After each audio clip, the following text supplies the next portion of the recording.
Bon, salut Manu. On connaît Manu, chronique d'un jeune célibataire, celui des réseaux sociaux, le danseur. Et qui vraiment? Parce qu'il y a beaucoup de personnages. Ouais. Le Manu. Le vrai Manu? Ouais. Je suis obligé d'avouer aujourd'hui, hein, c'est une exclue. Le vrai Manu, en fait, c'est un mélange de tout ça. C'est-à-dire que le vrai Manu, c'est une part du danseur, une part de la personne des réseaux sociaux et une part de chronique d'un jeune célibataire. C'est-à-dire que j'ai juste envie d'explorer plein d'axes dans ma vie. Il y a plein de choses que j'aime et j'essaye juste de m'éparpiller un petit peu et de garder le Manu sympa, c'est tout. Parce qu'on dit que plus on fait de choses, moins on les fait bien. Mhm. Mais tout ce que tu fais, ça marche en fait.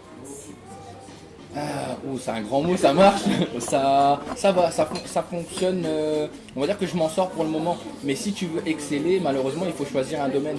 Moi, j'aime tout ce que je fais, je le fais à fond, mais j'ai plus de place pour rien d'autre. C'est-à-dire que c'est pas le moment émotion, mais ma vie de couple, ma vie perso, elle se fait à travers mes projets. Donc oui, malheureusement, à un moment... Ta vie de couple, on va y revenir après. Ah, ok, d'accord. Bon. Ça fait forcément partie des choses qu'on va te demander. Ouais. Tu as choisi de bosser sur les réseaux sociaux. C'est quelque chose de porteur, pour la mode.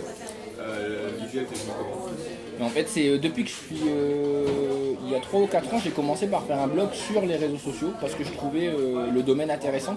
J'aime bien cette idée de partage sur le net, de pouvoir partager avec plein de personnes autour d'intérêts communs.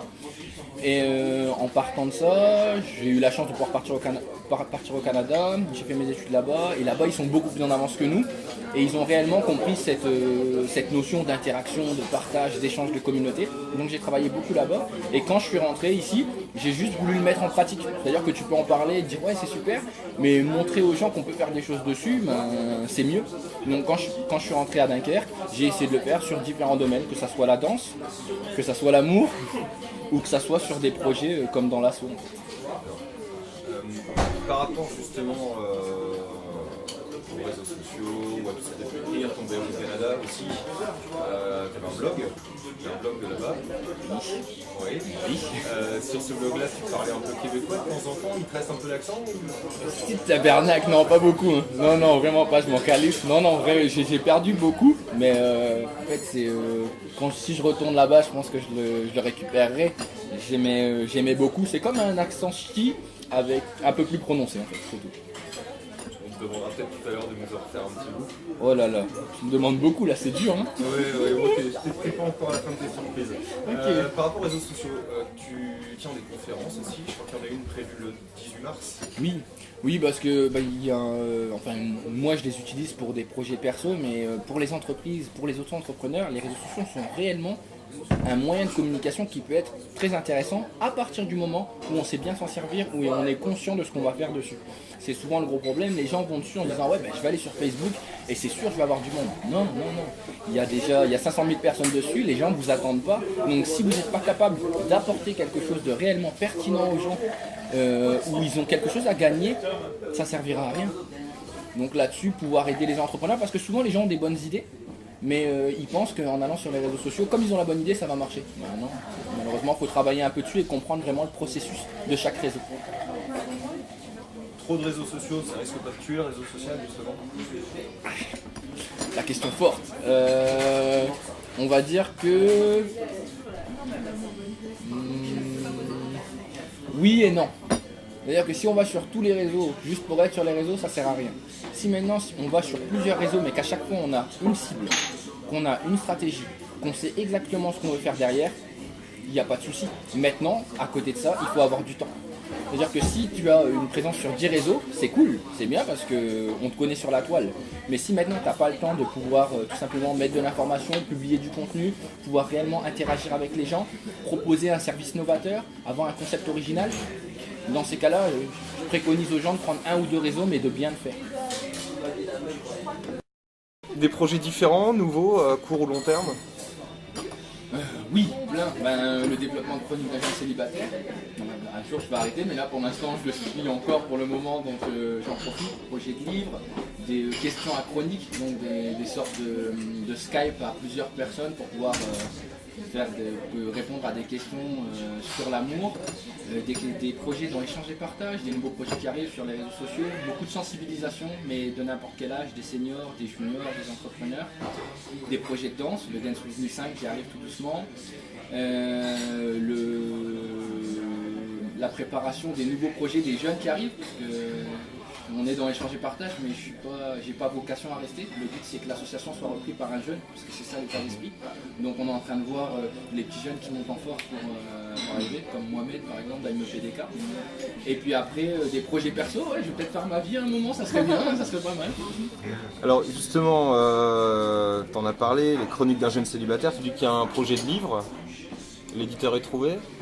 Oui, alors l'éditeur, pour l'instant, et je croise encore les doigts, je peux pas dire le nom, enfin je peux pas dire le nom aussi, les éditions Lafon sont intéressées par mon projet. Maintenant, c'est un projet numérique, donc les maisons d'édition sont un peu frileuses, dans le sens où ils voient que tu as une communauté, mais pour eux, elle ne devient réellement intéressante que s'ils peuvent acheter. Donc il faut que j'arrive à prouver que mes 13 000 fans et les gens qui me suivent sont réellement une communauté active qui serait prêt à acheter mon bouquin. Et c'est là la grosse difficulté. Ouais, parce que souvent les éditeurs rechignent dès le moment où tu as publié sur internet ou déjà montré, ils refusent de le sortir.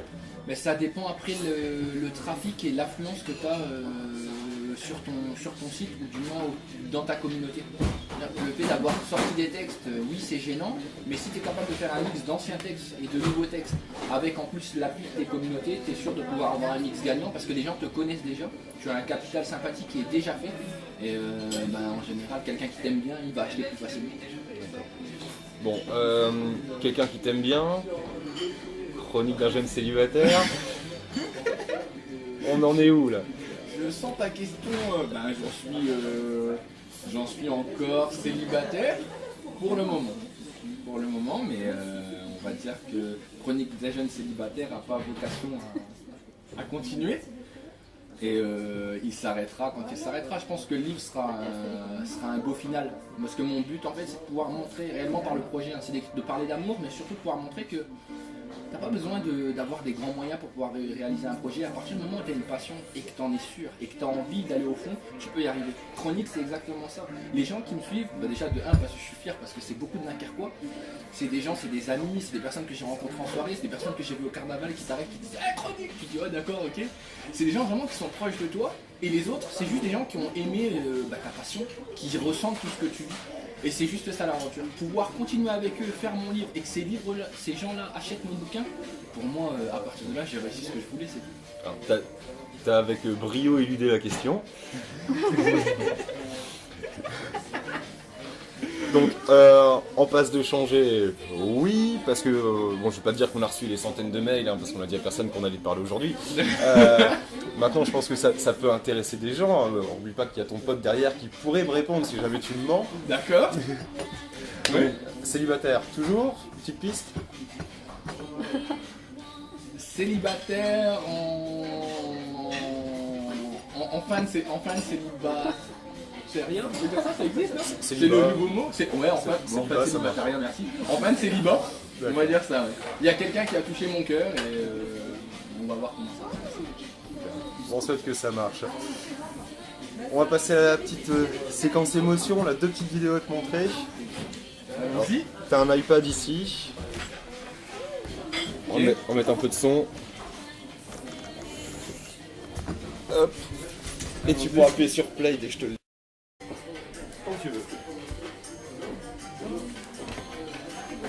Ok. Je connais un type, il s'appelle Emmanuel Chine. Moi je l'appelle Manu. Il est aussi Cheeseburger, il est aussi OBP, T-Burns. Voilà tous les petits noms qu'on lui donne. Quand on a besoin de lui, on l'appelle. J'ai souvent besoin de lui.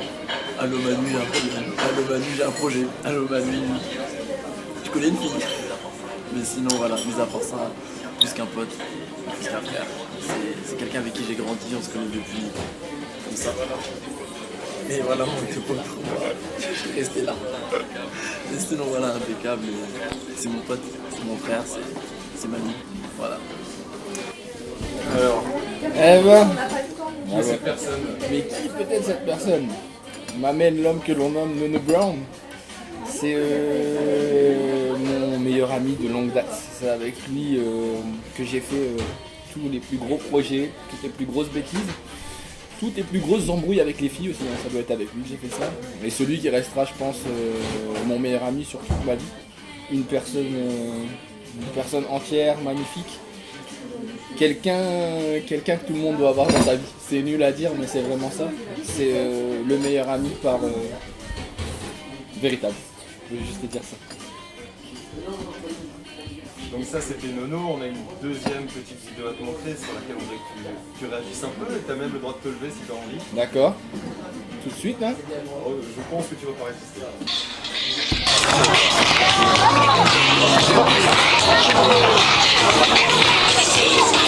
Non, franchement, je me ressens.